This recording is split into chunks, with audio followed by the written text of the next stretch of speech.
Good evening, everyone. We're going to start the Ways and Means meeting. The August 22nd, 2023 meeting of the Ways and Means Committee will now come to order. Will the clerk please call the roll? Let me take that back. Ms. Yes. Barnhart. Ms. Barnhart is present. Mr. Brew. Mr. Brew is present. Mr. Colby. Present. Mr. Colby is present. Mr. Delahanty.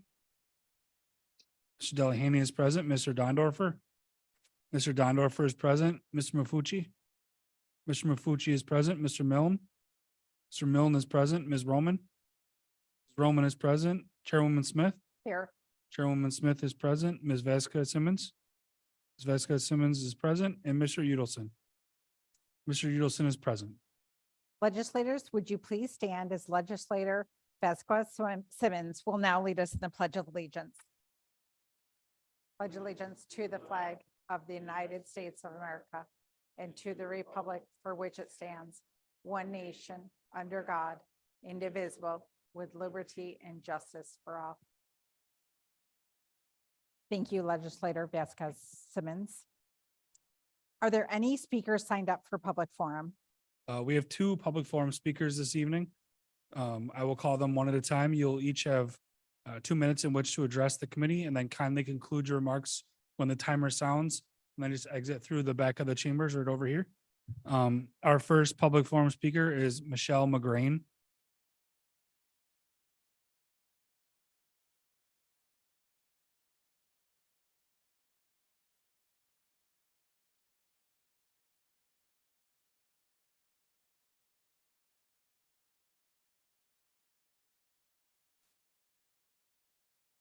Hi, my name is Michelle McGrain. I have been an employee of the Monroe County Department of Human Services for 24 years.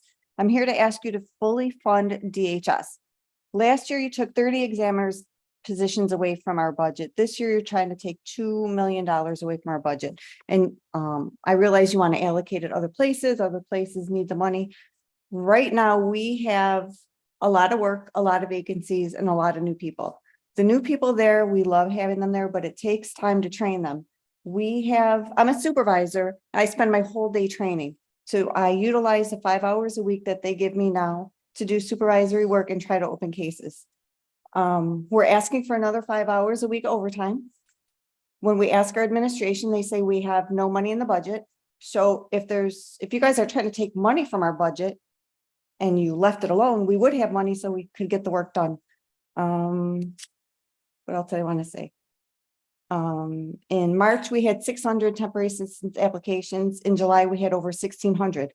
We don't have the staff to do it. We don't have the time to do it. If we got the extra 5 hours a week in overtime, we could at least make a small dent in processing these applications and helping our community. Thank you.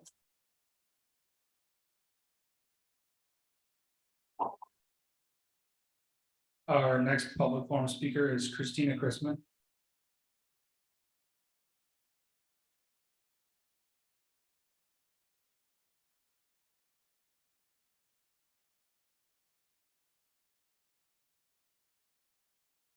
Hi, Christina Chrisman, President of the Federation of Social Workers. Our members work throughout Department of Human Services. I'm here to talk about referral 23-0269, reallocating money from the DHS budget. We ask you not to approve that. We do need the money in the DHS budget. As the previous speaker talked about, we are still very behind in our applications and our recertifications. During COVID, we were very short-staffed. Earlier this year, we hired about 100 new examiners. We're still busy training them. We have roughly 60 more starting in the next couple of months. It takes probably 1 to 2 years for an examiner to be fully self-sufficient in processing their work. They're on 100% review for their first year, which means that some supervisory staff has to sit there and review each and every one of their cases, which pushes back their own work. Recently, Medicaid went off of pause. During COVID, there were no Medicaid recertifications, no negative actions on Medicaid. That ended in July. We didn't have probably some of the teams were probably less than 50% staffed before last year. Some of them are still not staffed. The ones who were staffed, a lot of those people were processing SNAP while Medicaid was on pause, so they're not even trained in Medicaid. We have a Medicaid team that currently has about 800 outstanding recertifications for just this month. We have been requesting additional overtime. We were getting 10 hours a week.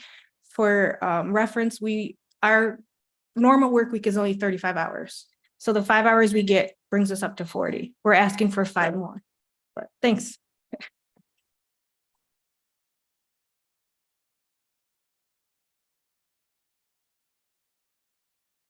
Is there anybody else that would like to address the public during the legislator during the public forum?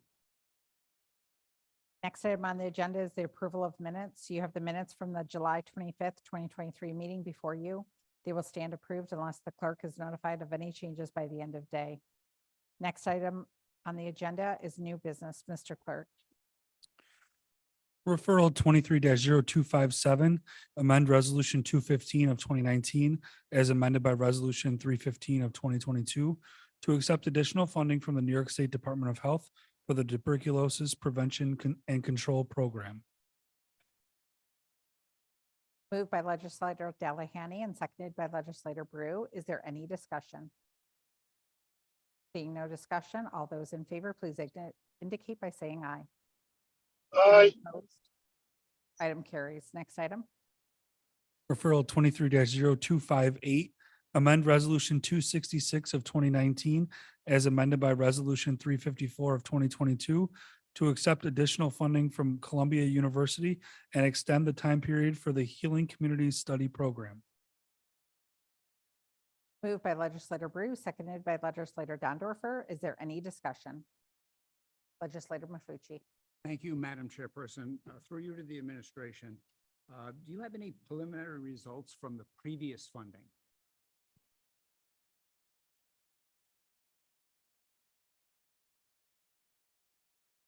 Jessica O'Connor, Department of Public Health. Through the chair, this is a 5-year multi-state study that has 2 different waves to it.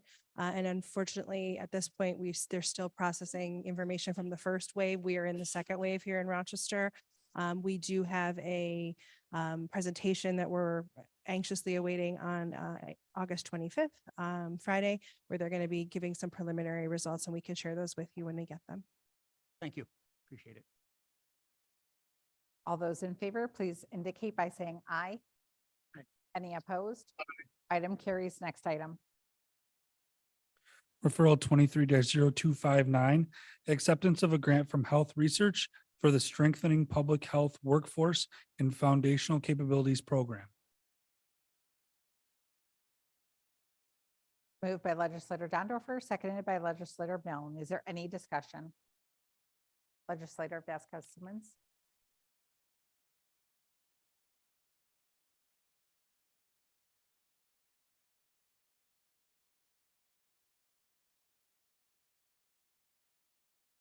Chair, can you repeat the last part of that question, please? Legislator, could you just speak into the mic? My apologies. Chair to the administration, given the current hiring difficulties, how will you overcome this and build your support? Through the chair, the purpose of this grant is to strengthen workforce, which in my view involves both recruitment of new staff as well as retention of current staff. My hope is that we can retain our talented staff now, and that will then create demand for new people to want to work in the health department. The challenge, of course, is that we have a shortage in the community of all sorts of public health professionals. We also hope to do outreach with our local institutions of higher education to try to recruit new graduates into our ranks. And certainly if we have a track record of retaining highly qualified employees, that will help in our recruitment effort. Any other discussions? Seeing none. All those in favor, please indicate by saying aye. Any opposed? Item carries. Next item. Referral 23-0260, authorize a contract with Talavera to provide nursing services for the Monroe County Department of Public Health Early Intervention Program.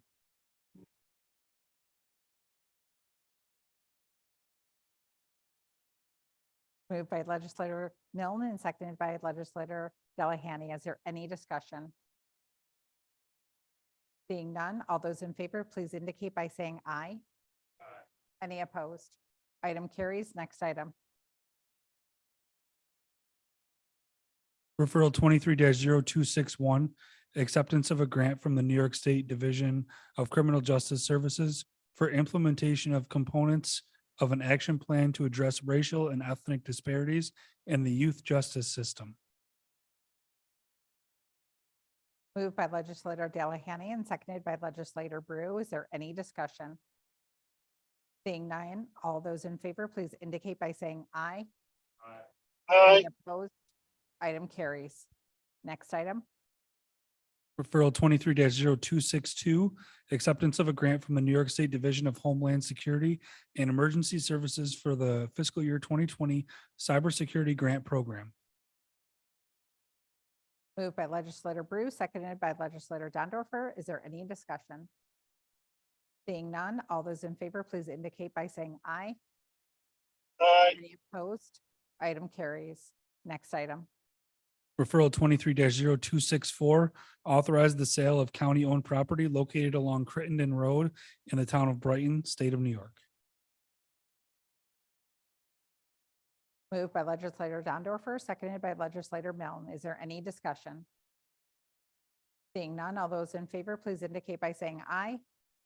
Any opposed? Item carries. Next item. Referral 23-0265, acceptance of a municipal waste reduction and recycling grant and aid from the New York State Department of Environmental Conservation for a municipal waste reduction and or recycling project. Moved by legislator Milne, seconded by legislator Delahanty. Is there any discussion? Seeing none, all those in favor, please indicate by saying aye. Any opposed? Seeing none, item carries. Next item. Referral 23-0266, acceptance of 2 grants from the New York State Department of Environmental Conservation for climate smart communities for the climate vulnerability assessment and climate adaptation plan. Moved by legislator Delahanty, seconded by legislator Brew. Is there any discussion? Seeing none, all those in favor, please indicate by saying aye. Any opposed? Item carries. Next item. Referral 23-0267, extension of provisions of section 89P of the New York State Retirement and Social Security Law to members employed as deputy sheriff civil in the county of Monroe.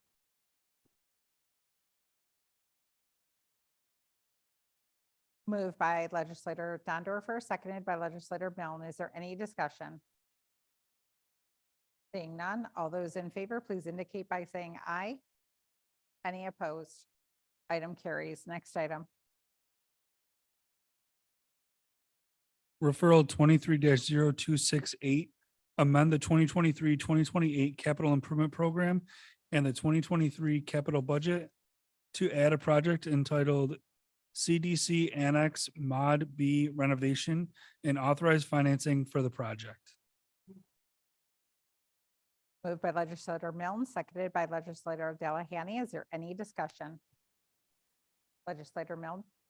Through you to the administration, does the administration feel confident at all that the state may offer more funding to support this project over the 49%? I know we talked about that in the last session.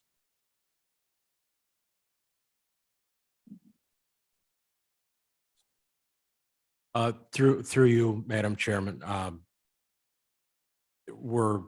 guess I would characterize it as we're hopeful. You know, and again, the idea behind this is, and again, I'm not sure what's happening in other communities in terms of how they're addressing their needs, but this is a crisis that is happening across New York State. And again, our intent is to deal with our own our own residents in our own situation here. We aren't looking to have something offered up that is beyond our borders here. We do have cooperative agreements with other counties if we have individuals with problematic histories. We do have cooperative agreements, but our intent is to house strictly local people here. So I don't know. We're hopeful, I guess, is how I would characterize that. Any other discussions? Seeing none, all those in favor, please indicate by saying aye. Any opposed? Item carries. Next item. Referral 23-0269, authorize various budget appropriation transfers related to the 2023 operating budget. Moved by legislator Brew, seconded by legislator Dondorfer. Is there any discussion? Legislator Mafucci?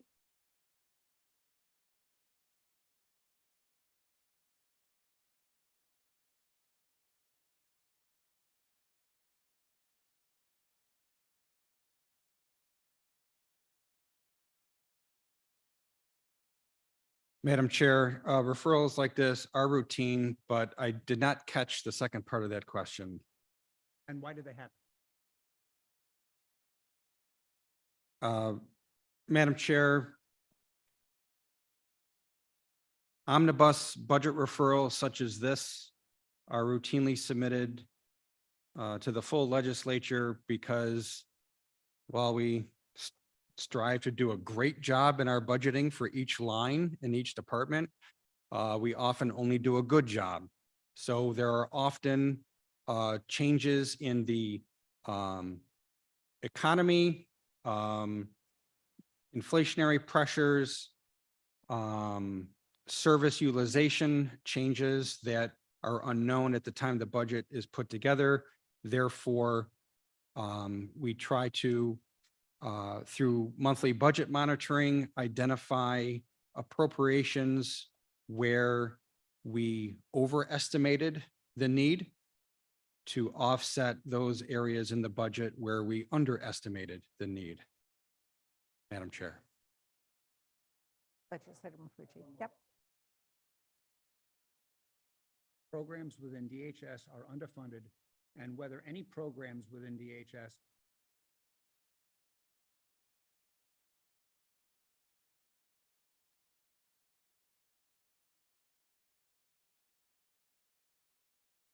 Madam Chair, as an entire department, through June, the department is projecting to be under budget. I hate to say a range on the floor in this meeting because our second quarter key indicator report has not been finalized. But I will say it exceeds $10 million. There is no program within Department of Human Services that is being impacted negatively by this particular referral. I would remind the legislature that I have no doubt we will bring forward a fourth quarter budget reappropriation referral. If our estimates are at all off going into the fourth quarter, we will have another bite of this apple to make any corrections. Are there any other discussions? Legislator Brew.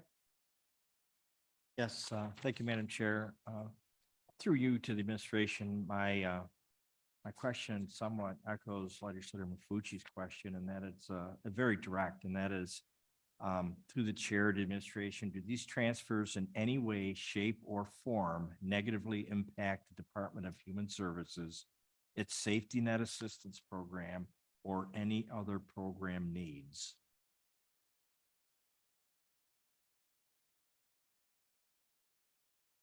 Madam Chair, this particular referral only seeks to draw appropriations from the Safety Net Assistance Fund Center. Safety Net Assistance, Madam Chair, is an entitlement program. And what I mean by that is we do not have the ability to tell somebody no. if they are in fact eligible to receive a benefit, eligible under the Safety Net Assistance Program. I, having worked at Human Services in a prior life, I am sympathetic to their operational needs. Probably more than sympathetic to their operational needs, and I fully appreciate the concerns that two caseworkers who spoke at public forum have for their coworkers in the programs they work under. This particular referral does not impact any funding for the administrative operations of Human Services.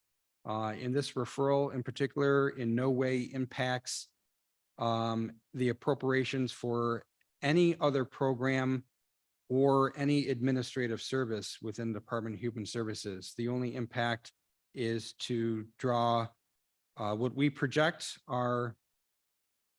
will be unused appropriations by the end of the year from the Safety Net Assistance Program.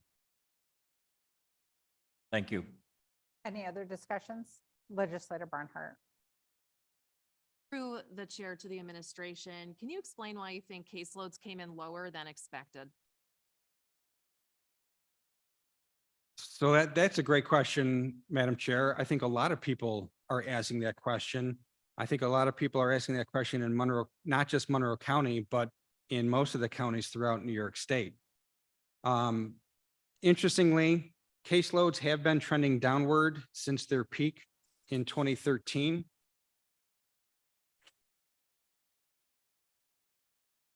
I can tell you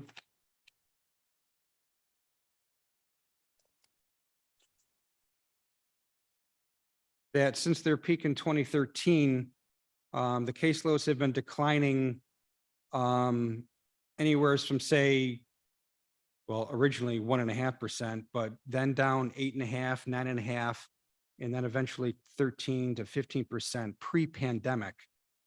When the pandemic hit in really March of 2020, caseloads actually plummeted. This is not backed by evidence, but through a lot of discussion internally and with our colleagues in other counties. One of the big reasons caseloads dropped so precipitously during the pandemic is the moratorium on evictions. And quite frankly, that throughout the state of New York was translated into you don't have to pay rent. So with people not having to pay rent, I'm speculating here, Madam Chair, and I don't want to speculate, but there wasn't as great a need to apply or recertify for the public assistance programs, and caseloads dropped throughout New York State. We tried to build a budget in going into 21 and 22 to try and put the budget back to the pre-pandemic trend. Caseloads just did not come back as strong as the department anticipated. So going into 2023, we added roughly perhaps 1,000 cases to where we were seeing at the time. They're just not rebuilding, but they are coming up a little bit, Madam Chair, just not to the rapid pace originally expected. Thank you. Through the chair to the administration, in 2018, Monroe County was found to have the highest rate of sanctions in the state. How many individuals were found ineligible because of sanctions that may have impacted these? Madam Chair, this referral has no bearing on the number of sanctions, and I'm not prepared to comment on that. I appreciate that. I do request data of how many people have been sanctioned year to date and how many sanctioned individuals were able to get unsanctioned and receive benefits. I would just like to explain my vote. I was really shocked to see this proposal to transfer nearly $2 million from the Safety Net Assistance Funds primarily to parks, the zoo, and golf courses. I was also disappointed to see the county's explanation of this transfer, which amounted to, well, these funds are not needed to help people in need because we have met our legal obligations.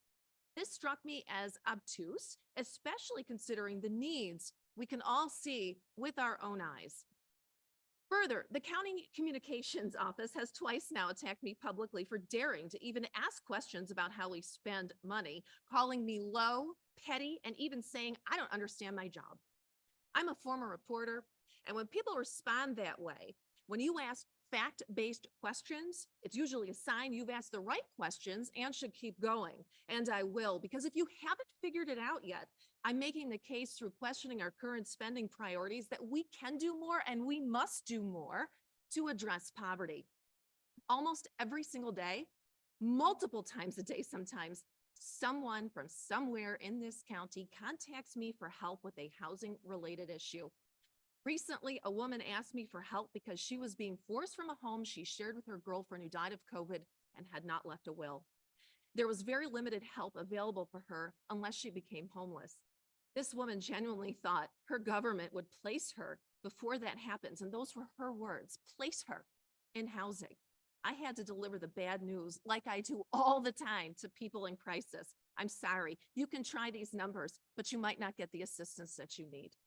We are failing people every single day because we don't fund solutions. We don't even properly fund our current staff, as we hear every single month before this legislature. The administration has made it clear that these funds can be used for any lawful purpose, including funding programs that would help people struggling with housing issues. And they could also be used to address the issues that union members have brought before us. And you know, and I know that you can still fund parks. Whenever you want to fund something that you want to fund, whether it's the sheriff, the zoo, a security detail, money is miraculously there. And just because we have always done things this way with referrals, even taking money from human services, does not mean that we have to continue doing things this way. The highest and best use for these dollars is human services, not parks.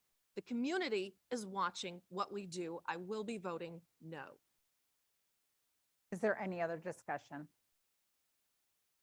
Seeing none, all those in favor, please indicate by saying aye. Aye. Any opposed?